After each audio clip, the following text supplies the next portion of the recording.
progreso es un concepto abstracto lleno de matices. Por ejemplo, habría que ser muy cautos para afirmar rotundamente que el hombre ha progresado espiritualmente en estos últimos milenios. Sin embargo, en lo cultural y en lo técnico sí es evidente ese progreso, incluso puede medirse. Para los antropólogos, ese desarrollo cultural y técnico se inicia cuando el hombre inventa la agricultura y la ganadería y se transforma en grupos estables. En lo que llamamos Viejo Mundo, esa revolución social se produjo hace unos 10.000 años, y en Mesoamérica 4.000 años después. También es cierto que las condiciones del hombre americano en esa época y ese lugar eran bastante más difíciles. Carecían de vacas, caballos, asnos, ovejas, cerdos o cabras. Solo el perro comestible y el guajalote, que es una variedad de pavo, constituían sus animales domesticados, su ganadería. El resto de las proteínas animales dependían de la caza. La base de su dieta fue fundamentalmente vegetal: maíz, calabaza, frijoles, chiles, aguacates.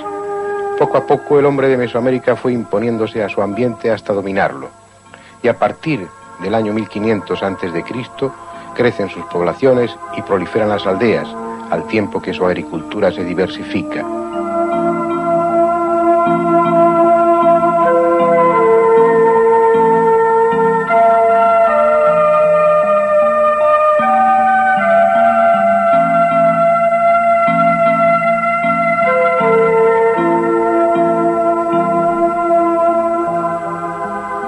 Aparece una cerámica ornamental y sus figurillas de barro demuestran que se ha establecido un orden social, una jerarquización de clases.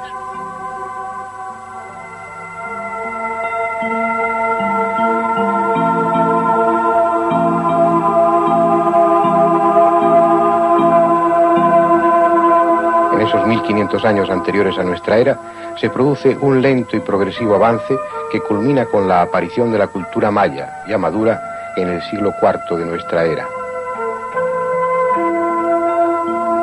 Así se creía y así estaba escrito doctamente en los libros de arqueología y de historia, hasta que un día, como un vendaval desestabilizador, aparecieron los restos de la cultura olmeca. El testimonio grabado en piedra de una civilización desconocida y extraña, diferente a cualquier otra en el mundo.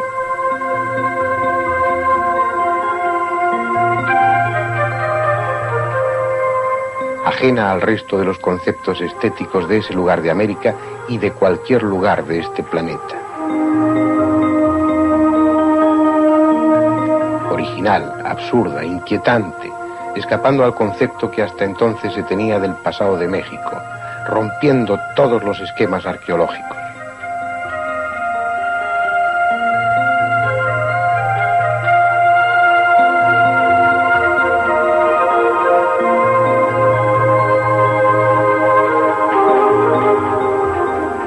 Fue aquí, en la región de San Andrés Tuxtla, del estado de Veracruz, en el lugar que llaman Hueyapán, donde en 1862 un trabajador de la hacienda descubrió la primera cabeza colosal.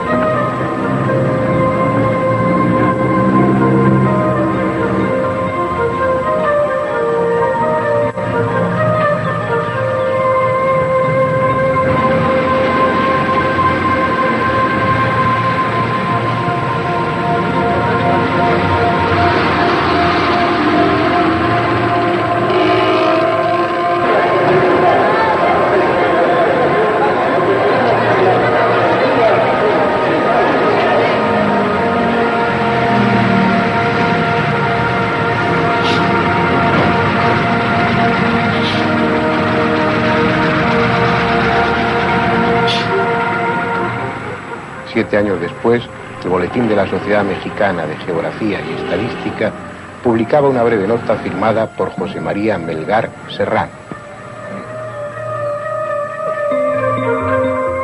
En tanto que obra de arte es, sin exageración, una escultura magnífica. Pero lo que más me ha asombrado es el tipo etíope que representa. He pensado que sin duda ha habido negros en este país. y ello en las primeras edades del mundo.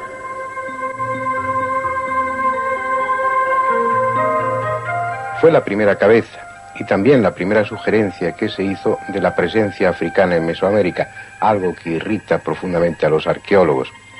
En aquella época, además de esa cabeza colosal, se hicieron otros descubrimientos olmecas, pero pasaron desapercibidos, porque los arqueólogos y los viajeros estaban pendientes, entusiasmados con lo maya, que en ese momento estaba surgiendo con todo su esplendor.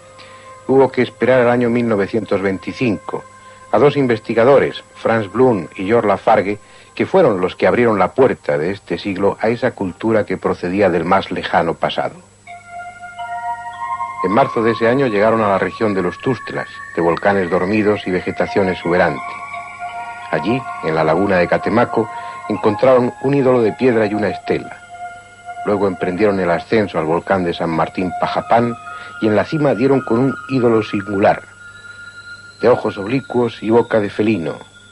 Con sus manos sostenía una barra cilíndrica y debajo de él encontraron enterradas algunas piezas de jade, una de ellas con forma de serpiente de cascabel.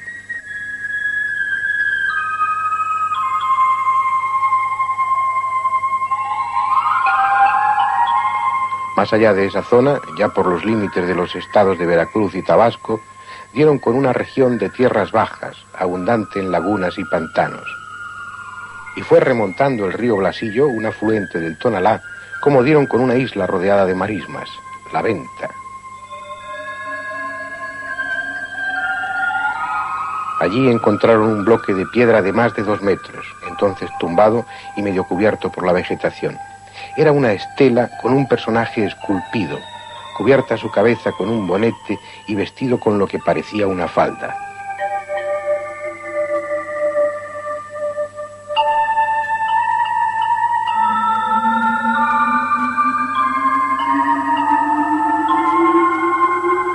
Apenas habían comenzado a apartar las plantas que la tapaban cuando descubrieron que un poco más lejos se levantaba una pirámide de casi 25 metros de altura.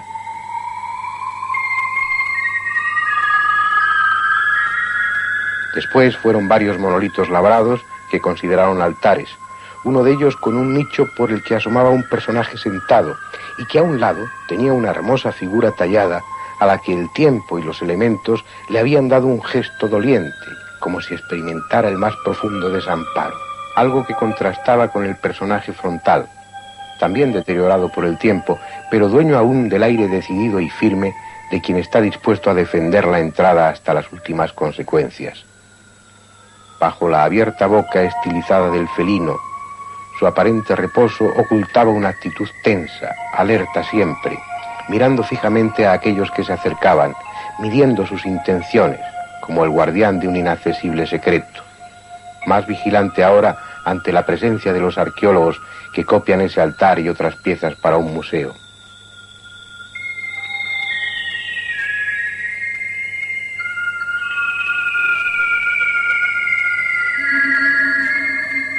Luego fueron varias estelas más lo que apareció ante su vista, y finalmente una enorme roca con forma de campana que resultó ser una cabeza colosal, enterrada en la tierra húmeda, la segunda gran cabeza olmeca, descubierta más de 60 años después que aquella que apareciera en Hueyapán. La Venta, el centro más importante de la cultura olmeca, había despertado de su sueño de siglos. Y no para bien. Lo que no pudieron destruir la selva y los pantanos fue víctima de la civilización industrial. Bajo sus ruinas fue descubierto petróleo y el lugar supo de camiones y excavadoras. Donde en otro tiempo hubo aroma de copal encendido, hoy se expande el humo de una refinería. Donde antes reinó el silencio, se oye ahora el bronco rugido de los aviones. Una pista de aterrizaje parte en dos la zona que habitaron los olmecas de La Venta. Pero ¿por qué esa cultura es tan importante y desestabilizadora? Hay varias razones. La primera, porque no encaja en el orden cronológico que había formulado hasta entonces. En 1955 se encontraron en La Venta restos de madera carbonizada. Al tratarse de un material orgánico, se pudo aplicar la técnica del carbono 14 para determinar su antigüedad. Y así se supo que desde el año 1154 a.C. los olmecas ya estaban instalados en aquel lugar. Hace más de 3000 años, cuando teóricamente en México no debiera haber otra cosa que pueblos al inicio de su desarrollo cultural, aparece una civilización en la cumbre de su madurez, una cultura extraordinaria de la que hasta ese momento nada se sabía. Las otras razones están en las muestras de su arte depurado, tan bellamente realizadas como desconcertantes por lo que en ellas aparece. En jade, en piedra o en cualquier otro material, las figuras de rostro aniñado y quejoso, como el retrato de una raza desconocida o la representación de una enfermedad genéticamente transmitida. ¿Eran seres especiales para los olmecas o se trataba de dar forma física a un mito? Porque lo cierto es que en sus bajorrelieves y esculturas convivían gentes normales con estas raras criaturas.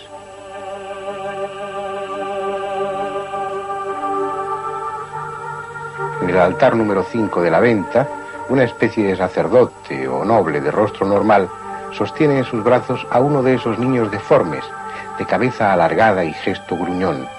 Junto a esa galería de seres inquietantes hay una abundante muestra de arte realista, con personas normales, espléndidamente retratadas, como el célebre luchador, que otros interpretan como un jugador de pelota, y que todos los japoneses que visitan el museo identifican como un miembro de su raza, pequeña barba incluida. Los olmecas fueron maestros en reflejar la realidad fielmente, en captar el gesto, la actitud graciosa, y nos dejaron así el testimonio de una sociedad formada por gentes normales. ¿Quiénes eran los otros, esos seres enigmáticos de cabeza cilíndrica y ojos hendidos? Dioses, espíritus protectores, los últimos ejemplares de una raza desaparecida, están presentes en lugares que hacen pensar que se trataba de ofrendas, pero nadie sabe ya si eran personajes inventados o los miembros de una estirpe que deformaba sus cabezas, como harían después los mayas y los incas.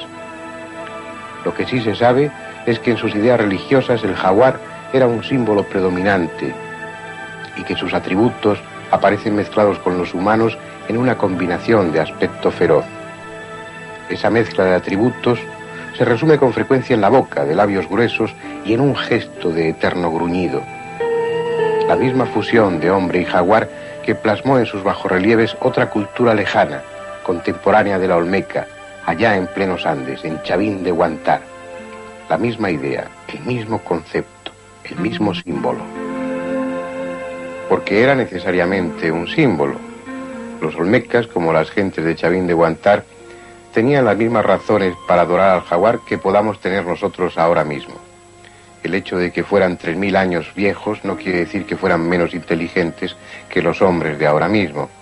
El jaguar era necesariamente un símbolo, tal vez la expresión del sol en su tránsito nocturno, como sucedía en Chichén Itzá, pero también es posible que respondiera a un concepto más elaborado, más espiritual, como por ejemplo la paloma en la iconografía cristiana, que está representando al Espíritu Santo, o los hombres con alas, para sugerir la elevada espiritualidad de los ángeles.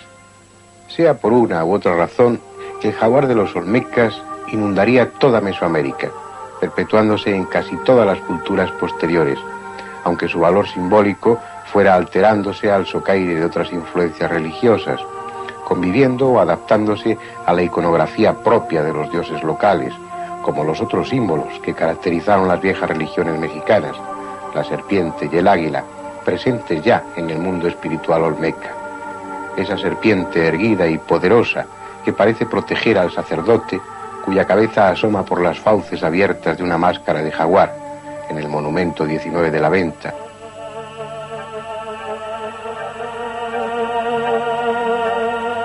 Águila, serpiente, león, símbolos universales, desde Mesopotamia hasta la India, desde las rocosas hasta los Andes.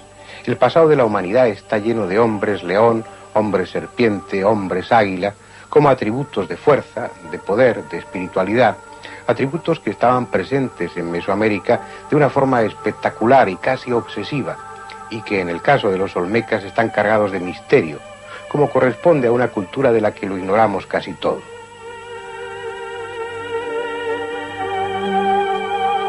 Por no saber, no sabemos ni cómo ellos se denominaban a sí mismos. El término olmeca se les asignó arbitrariamente. Significa habitantes del país de Lule, que era como los aztecas llamaban a los que 2500 años después habitaron en esa región. Tampoco sabemos su raza. La humedad y acidez del suelo han desintegrado los restos de sus tumbas.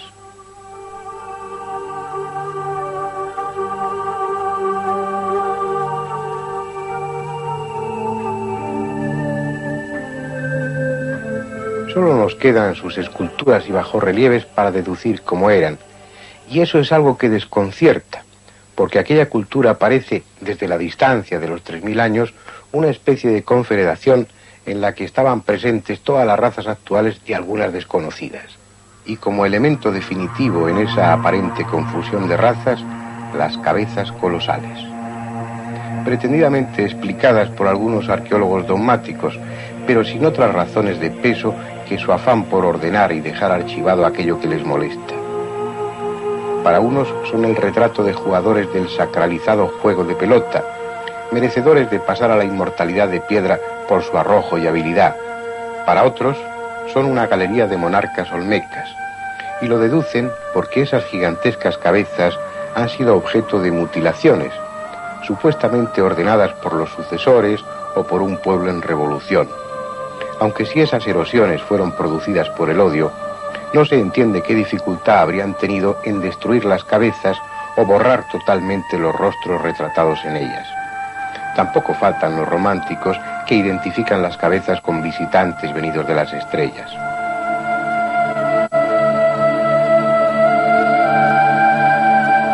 Hasta ahora se han encontrado 15, 8 en San Lorenzo, 4 en La Venta y 3 en Tres Zapotes, pero es probable que haya otras muchas ocultas o enterradas. Lo primero que llama la atención en ellas es su tamaño. Una, la encontrada en Cobatá, mide casi 3,5 metros de altura y pesa alrededor de 65 toneladas. Las hay de basalto y de andesita, y los bloques de piedra necesarios para tallarlas fueron llevados desde muy lejos, desde las montañas de Ciutepec o desde los macizos de los Tustlas. Decenas de kilómetros con pendientes, bosques y pantanos. Miles de hombres arrastrando sobre rodillos masas de piedra que originalmente pesaban más de 70 toneladas. Semanas, meses de un gigantesco esfuerzo hasta colocarlas en el lugar predeterminado y tallarlas después con cinceles de pedernal. Un trabajo así solo se hace cuando se tienen poderosas razones. Y en el mundo antiguo, las más poderosas razones que movían al pueblo eran las religiosas. Otro elemento a considerar es las facciones de los personajes retratados. Nariz aplastada, labios gruesos y ausencia de aristas o salientes, lo que les da esa apariencia negroide que tanto ha hecho especular sobre la presencia de africanos en América antes de su descubrimiento oficial. Lo que está claro es que los que esculpieron esas grandes cabezas tuvieron interés en que éstas se aproximaran a un cilindro o una esfera, y eso pudo ser por criterios artísticos o por criterios funcionales. Un cilindro o una esfera es mucho más fácil de trasladar que un bloque irregular de piedra.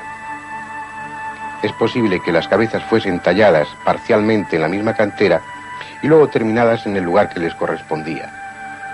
Puede también que esa esfericidad respondiese a motivos religiosos, que se tratase de divinidades asociadas al círculo, el sol, la luna, quién sabe si la misma tierra.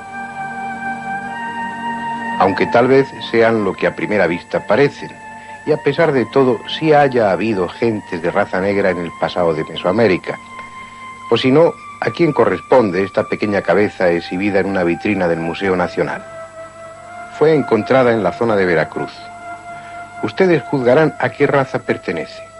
Solo ustedes, porque no hay quien pueda decir la última palabra sobre los hombres que habitaron en tiempos pasados esa parte del mundo.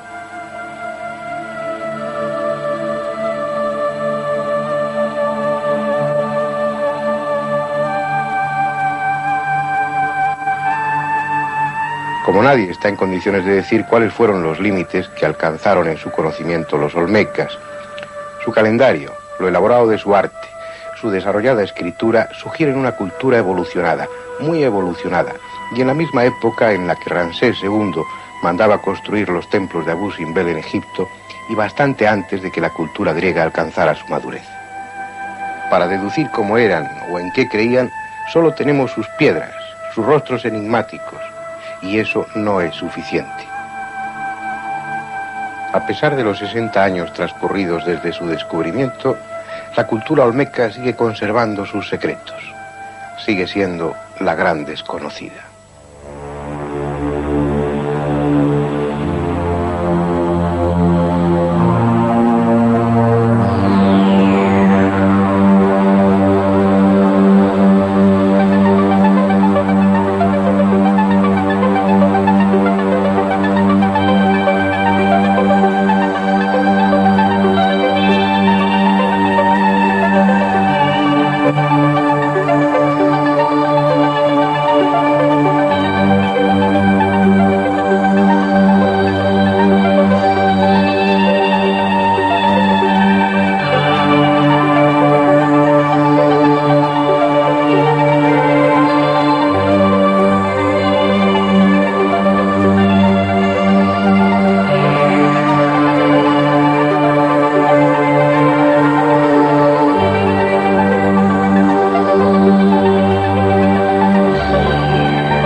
Eso es un concepto abstracto, lleno de matices. Por ejemplo, habría que ser muy cautos para afirmar rotundamente que el hombre ha progresado espiritualmente en estos últimos milenios. Sin embargo,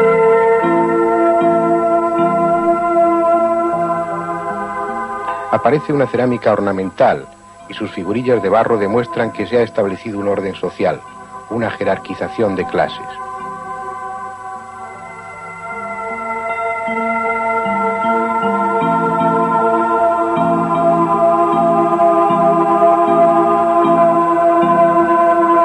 En esos 1500 años anteriores a nuestra era, se produce un lento y progresivo avance que culmina con la aparición de la cultura maya, ya madura, en el siglo IV de nuestra era. Así se creía y así estaba.